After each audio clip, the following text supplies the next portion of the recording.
Thank you so much for joining us for the discussion. We can't wait to hear about your fertility journey.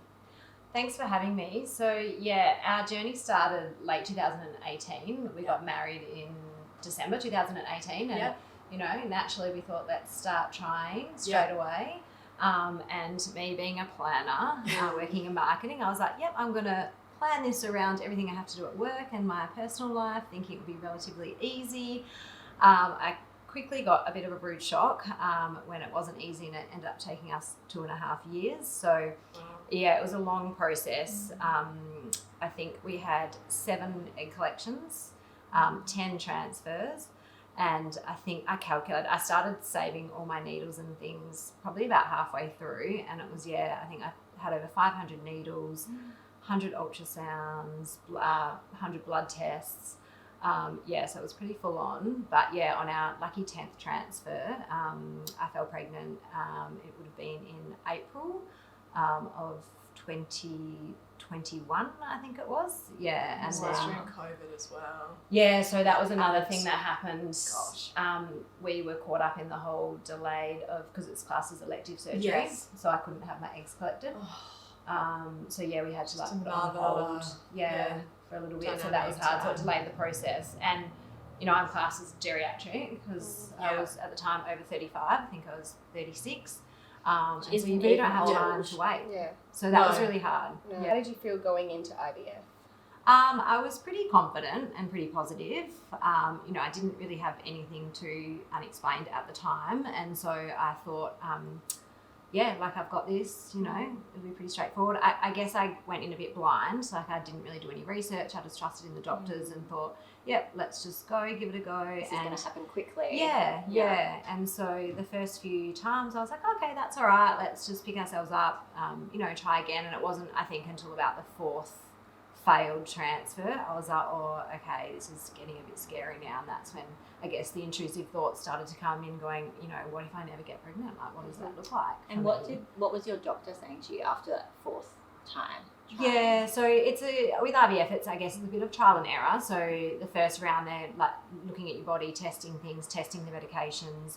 So each time they just suggest new things like upping the medicines, upping the hormones, those sorts of things. And I think it was kind of like, they're quite blasé, not blasé, that's not the right word, but they're kind of, they don't want to scare you or anything either. Like, they want to stay confident too. And for them, it's like routine. They're doing this every day, but for you, this is everything. Yeah, it is. So that's when I think I started to go, hang on a minute, I think I need to do a bit more of my own research. So I started jumping on, like, there's heaps of fertility Facebook groups, started listening to podcasts, researching, and I was like, okay, I really need to look into this further and start advocating for myself. So there's a whole raft of things out there that you can start doing to, I guess, kind of increase your chances. What are some of them? So there's a really good book. It's called It Starts With the Egg, and that's all about saying that majority of the reasons for infertility is egg quality, particularly at my age. So that was just mind-blowing, the things that apparently can affect your egg quality. So for things like toxins, so I started to do the low-tox lifestyle, so from like not even using hairspray. So fragrance is like a really big one, so the fragrance in like washing powder, fragrance in like perfume, even down to apparently nail polish can affect your egg quality. Wow. So I hadn't had shellac on my toes for like 20 years. Like, I don't think I'd ever not had shellac on. Yeah. So for the first time ever, I was like, okay, I'm removing the shellac and I'm not going to have that. And then a really weird one that I read was there's a toxin in, you know, the receipts that you get at the supermarket. Yeah. So it was like, they say, like, don't touch those receipts. You mean the receipts that you get after you? Yeah, because they're shoppable. They're printed. Yeah, there's whatever's printed. Carbon toxic. Yeah. That was a really big one. And then it also goes down to like all sorts of like supplements and hormones and things you can take. So there's a whole heap of things. There's one called DHEA, CQ10 is like another one. So I was just like, okay, I'm going to take everything. So I went into the pharmacy, and I think it cost about $700. And I think this was probably by about the 8th or 9th round, and my husband was just like, oh my God, like, you know, the money was starting to stack up after so many rounds. And he was like, oh my God, like, do we really need to be spending this? And I was like, yes, we need to like You're try amazing everything. Like kept on going. Yeah. You know, and then you really, how long does believed each in round take, and how long is there you have to wait between them? Yeah, so I guess it's like your whole period cycle. So like you get your period and then you start taking the medication. And they're happy to do it consecutively. They like you to take a break off. Which it must be in so between. hard. Yeah, so it's kind of like that lengthens the process. You just as well. want to I'm keep like, just going. keep going. Yeah. So did you have any significant breaks, or did you keep going? We did, because like physically and mentally, I was like, I need a break. So we would try and be like, okay, let's take a break. Like, we went on our honeymoon because we had a delayed honeymoon. So I was like, let's have a break for our honeymoon. Yeah, nice. Yeah, and then obviously we had the COVID break. Forced break. Yeah, that's it. So it's like, you kind of go for as long as your body and I guess your mind can take it. And when you had that break, could you switch off mentally about? A little bit. I tried to as much as I can. So it was all about keeping busy, like doing things. Yeah. I mean, I was working at the time, so my job was really quite busy as well. Good and distraction. A distraction. Yeah. But then I look back now and I'm like, was the stress of my job adding to my infertility issues? I don't know if it's proven or not, but I do think like, how was I ever going to fall pregnant working in that high stress environment? Yeah. And it's funny, I actually got made redundant from that job and didn't work for a period of time. And after that is when I fell pregnant. So it's like, wow. The stress of everything. Yeah. How is the toll on your relationship with your partner? Did that take a huge toll? And did you notice distance or any resentment? It was really tough, tough at times, like especially because I was pumped full of hormones. I think he did some research, which I thought was really good, just to try and understand. And I think it was like every cycle you have 5 times the amount of hormones that you would have of a normal period. Wow. So you can imagine how elevated everything is. Like I I would would have just torn the house to shreds. Totally. Yeah, I was crazy. I felt like I was crazy. I was moody. It would have been horrible. It's so unfair. Yeah. That So- mental load on you as well, on top of everything else. So there was definitely yelling and fighting and things, but we just, Stuck it tried out. to- You guys obviously. Was there something that definitely. you did for the relationship that you got to a point where you were like, okay, we need to chat about this and figure out how we can do it together and be a team, and kind of ways of coping through it together? Yeah, it's really good that fertility clinics offer counselling as a part of it. that's So good. at the start of the journey, I was like, I'm good. I don't need this counselling. The counsel would ring every time. I'm like, nah, all good. And then towards the end of the journey, I was like, oh, hang on a minute. Like, I think I should really look into this. And we became part of actually a group counselling session, which was a UWA study. Like, they just wanted to see what the effects were of infertility. Wow.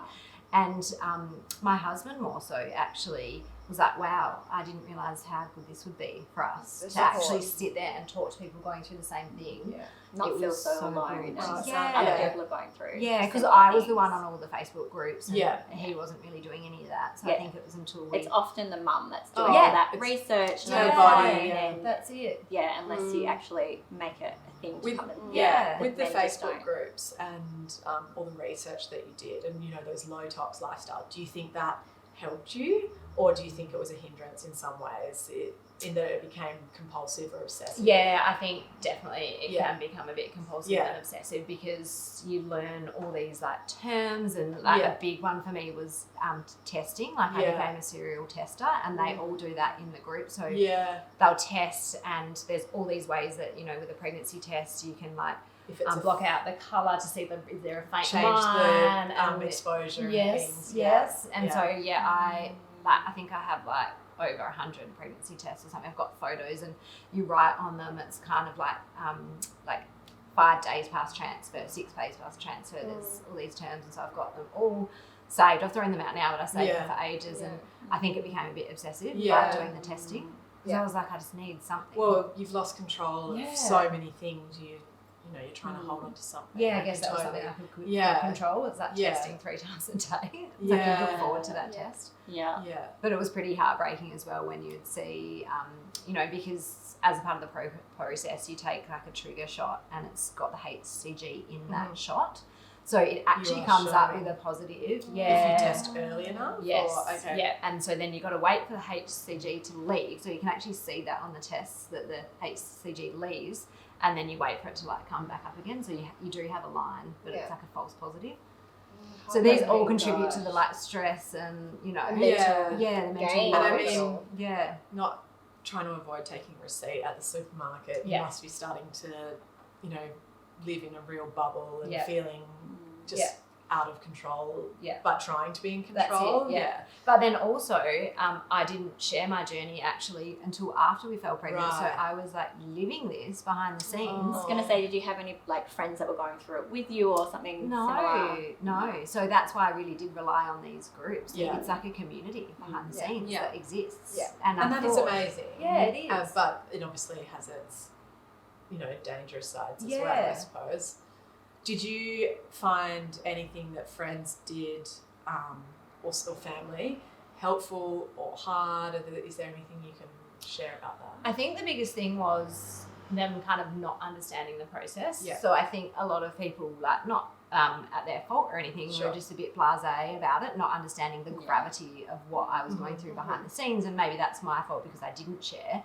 But also, my biggest, I guess, piece of advice is to like actually just go and like Google and see what's involved in the process. You know, from getting blood tests 3 days a week before work, having internal ultrasounds like twice a week, like the hormones, like I said, like it's contributes to why maybe I looked like a crazy person to my friends, like crying at the drop of a hat and those sorts of things. Did you tell your work or your boss that you're going through it? I didn't at the start, and then I ended up telling my close colleague because I guess he was like, would have been thinking, where are you going? Like, what's wrong with you? Why are you always so emotional? And like, why are you going for all these appointments? Because the egg collection, you go under basically an anaesthetic, and so you have to have the day off, and then you're still recovering like a couple of days later. And so I was like, you know what, this is too hard. I'm going to confide in him, and he was really great.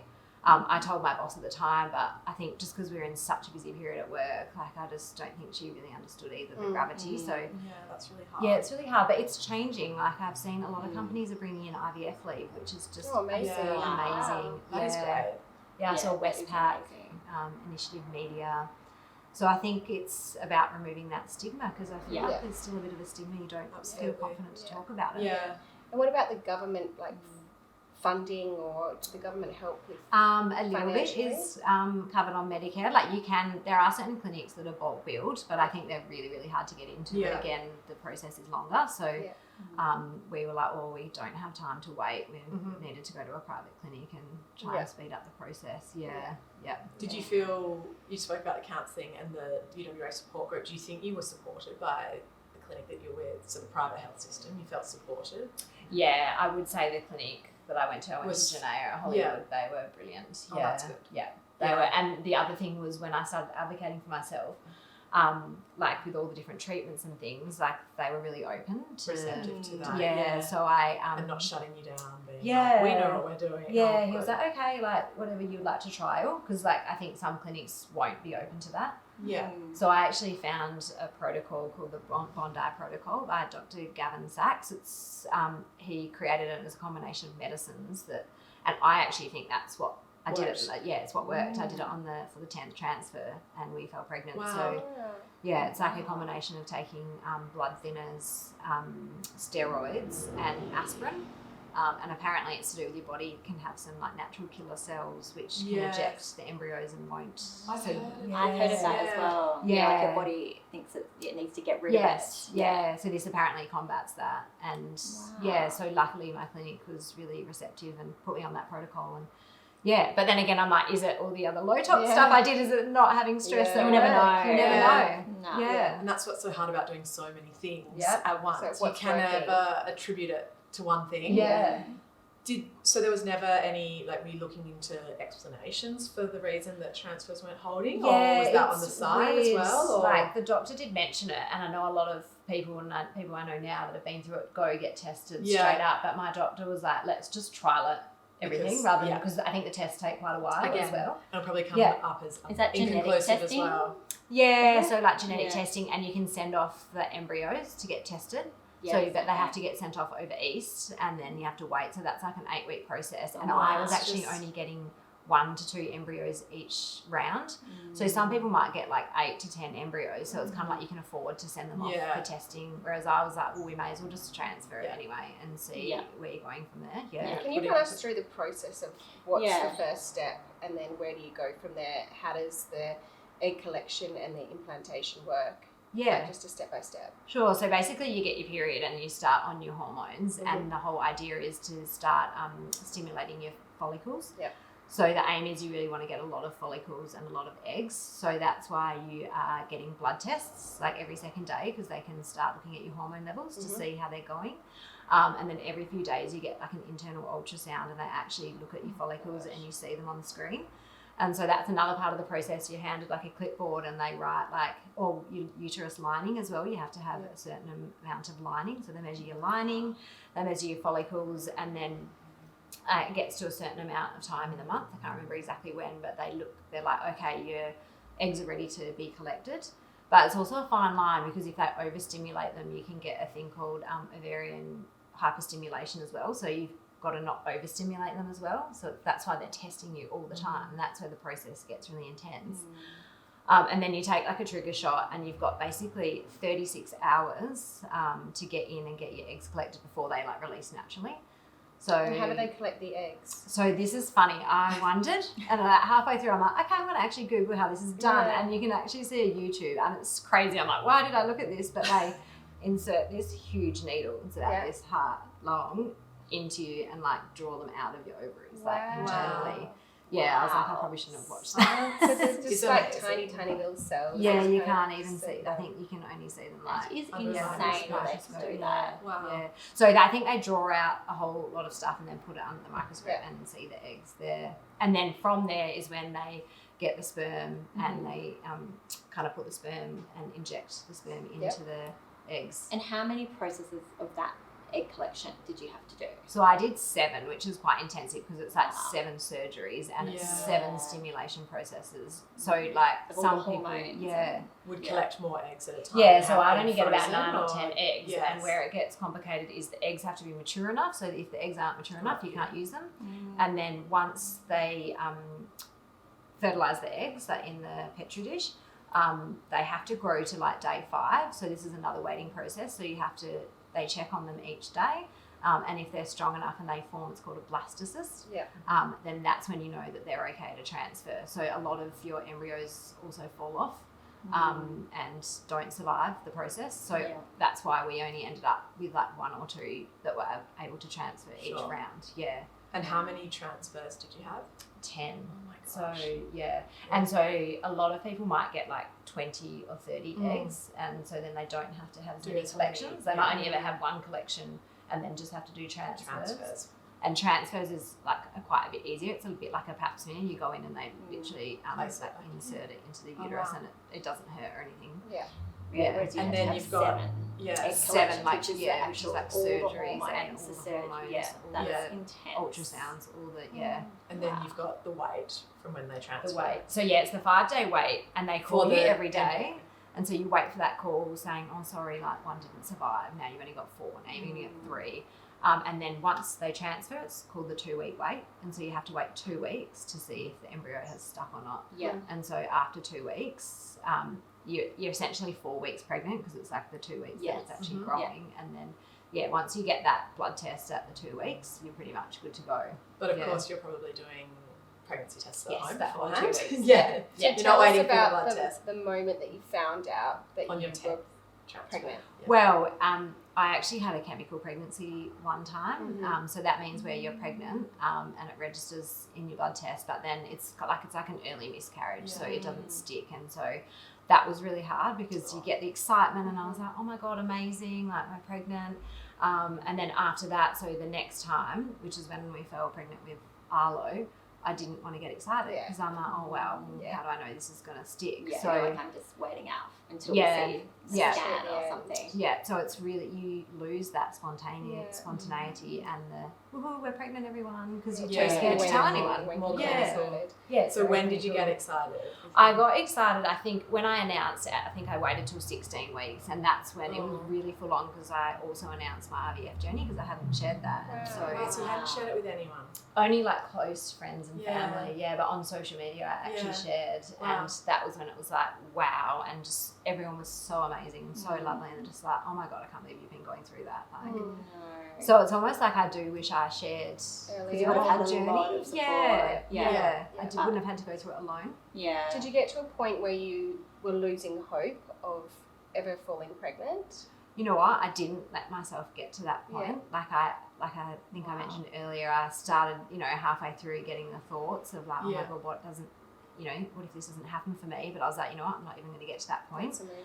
My husband, like, he did ask me, he's like, when does this end? Like, is there a point in time? And I think to myself inside, I was like, oh, maybe when I turn 40, because I'm like, I can't like physically and mentally go through this forever, and financially, obviously. So but I'm just so thankful that I didn't have to get to that point. Yeah. Financially, it's obviously a huge toll. And not something that you probably plan for. You're fortunate that you could do it privately. Is it something that is, remotely affordable for everyone, or like what kind of scale are we talking here? Yeah, you're probably talking, it can be upwards of like $8,000 per each. Yeah, well, for a collection specifically, it's obviously more expensive if you have to collect things each time. A transfer is probably, I think, about $2,000. So I guess you're lucky if you have about a $10,000 process. Collect the eggs and implantation. And that's like privately. And of course, you do get some back on Medicare, and I think maybe on private health as well. Which helps, but it is not to mention really expensive. Pregnancy tests, That's it. Yes, low-tox lifestyle. You're endorsing. That's it. Yeah. Gosh, it's huge. Yeah, it's full on. It's a lot. But when you're in it, you throw everything at it. Yeah. So and I was just so determined. Like that's kind of like the way I've always lived my life. I'm like with work, everything. I'm like passionate. I'm you want something, you're like, you're gonna get it. Yeah, that's it. You just kept on going. Seeing a friend, if you saw a friend going through the same thing, how would you show support? What would you do if you could offer any advice? Yeah, it's funny. I've actually got a friend going through it at the moment. I've had a few friends since. Just try and be there, and I think I've got the beauty of knowing exactly what they're going through. So it's like checking in regularly, not saying all the wrong things, because there's a lot of things you can say that, I never got offended by those things, but a lot of people in the groups and things are like, oh my God, this has happened. Someone said this. And I guess, like I said, it's really hard if you don't know what they're going through, but it's just trying to be there. What are some of the things you would say not to say, or people aren't? Or, just relax, or just go on a holiday and you'll fall pregnant. And it's like, no, it doesn't actually work that way. Just try to be stress-free. Offensive if someone said, oh, would you consider surrogate or adopting? Is that offensive? Not so much offensive, but it's just hard, because it's like, well, I don't want to have to go that angle. I want to just have a baby. You're not thinking about that. Be more supportive. But also, I know the barriers in Australia to that. It's not. So it's so hard. Surrogacy is just really not a thing. It's so hard. Did you find it difficult if any friends had children around you or were falling pregnant more, what looked like more easily around you? Did you find that triggering or difficult? Sometimes, but I also was like, don't let yourself get to that. Because I didn't want to go into that spiral of becoming like a really negative friend, so I tried not to. I had two friends that literally got married, fell pregnant straight away. But I just tried to stay happy for them and go, this is going to be me one day. It was hard, but I just really tried to stay. I think that's a really positive approach. Because Yeah. otherwise you're just surrounding yourself with negativity. That's it. In hindsight, you said you thought maybe you should have shared it. If there's people out there who are listening and struggling a little bit and not sharing it, would you encourage them to share, do you think, or to confide in people at least? I think so. I think at least talk about it, because talking about it is what, that's why I do it so much now. I share my journey now because I'm like, oh wow, there's so many people going through it. It could help It's 1 in someone 6 else. people Really experience infertility. So I'm like, it helps to share and helps to talk. And I think, don't hold it in. There's so many people going through the same things. And my biggest piece of advice that I say is to advocate for yourself. Like I said earlier, don't give up, do your research, find out what could be going wrong.